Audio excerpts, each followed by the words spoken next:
آیا پوهېږئ تاسو د VLC نه په ګټه اخیستلو سره کولی شئ د خپل آیفون دغه ستونزه اسانه کوي چې کمپیوټر ته څنګه فایلونه واړوئ او د کمپیوټر نه څنګه واپس فایلونه راواړوئ. دا کار د VLC په مرسته ډېر په اسانه شونی دی.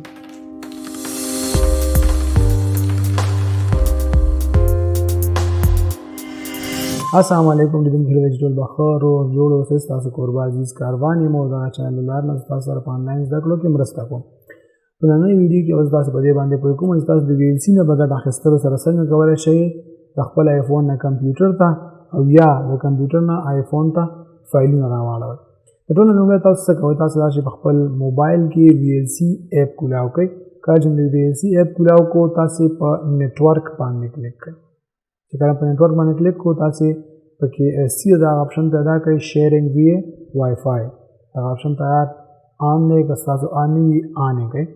دغلته وګورئ د دې سره دا اډرس لیکل شوی دی http:// او بیا دا اډرس وګورئ. تاسې به څه وکړئ، دغه اډرس د خپل کمپیوټر په براوزر کې ټایپ کړئ. راځئ د کمپیوټر براوزر کولاو کړئ.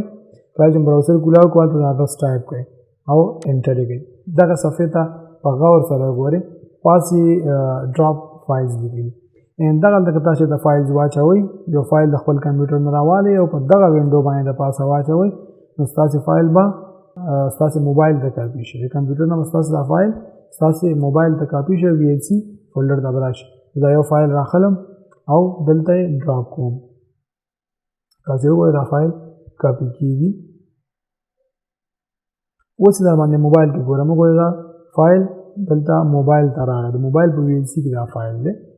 او که چیرې برعکس تاسو غواړئ چې د موبایل د VLC نه فایلونه خپل کمپیوټر ته واړوئ، نو تاسې د دې ډراپ فایلز نه لاندې وګورئ ډاونلوډ فایلز، او په ډاونلوډ فایلز کې چې هر یو فایل تاسې په کار وي په هغې باندې ساده کلیک وکړئ، تاسو د ډاونلوډ آپشن راځي او ستاسې کمپیوټر دغه فایل ډاونلوډ کېږي. دومره ساده تاسو په دومره اسانه لاره باندې کولی شئ چې د خپل کمپیوټر نه ستاسې آیفون ته او ستاسې د آیفون نه خپل کمپیوټر ته فایلونه واړوئ. یو څیز هم د نه ونه وځي، دغه کار هله ممکن دی چې ستا موبایل او ستا کمپیوټر دواړه د یوې وای فای سره کنیکټ شي. یعنې کوم وای فای تاسو استعمالوئ د یوې سره داسې نه چې مثلا ستاسو په موبایل کې جدا انټرنیټ او ستاسو په کمپیوټر کې جدا، په هغه صورت کې دا کار ناممکن دی. دواړه باید د یو نیټورک سره وصلي. یعنې یو وای فای تاسو لګولي موډیم د هغې سره کمپیوټر هم وصل کړئ او د هغې سره ستاسې موبایل هم، یا که د موبایل کې انټرنیټ وي د هغه موبایل هاټسپاټ آن کړئ او کمپیوټر هم ورسره وصل کړئ. نو په دغه صورت کې هم شونی دی. خو د دې نه بغیر به ناشونی ګوره د کیسري سندره زما د کمپیوټر ډیسکټاپ ته راغله. دا زه پرې کوم. نو همدومره اسانه طریقه ده.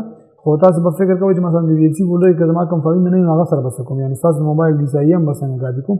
تاسې هر یو فایل چې غواړئ کمپیوټر ته کاپي کړئ په خپل موبایل کې راواخلئ او د VLC په فولډر کې واچوئ، یا د خپل موبایل د هر ځای کې چې ستاسې فایل پروت وي هغه د VLC فولډر ته موو کړئ او په اسانه باندې کله چې په کمپیوټر کې تاسو دا صفحه کولاو کړئ د وای فای په ذریعه باندې د VLC فولډر کې څه فایلونه پراته هغه تاسو دلته ښکاري او هر یو فایل چې تاسو په کار چې کمپیوټر ته واړوئ کلیک پرې وکړئ، تاسو ته ډاونلوډ آپشن ظاهرېږي.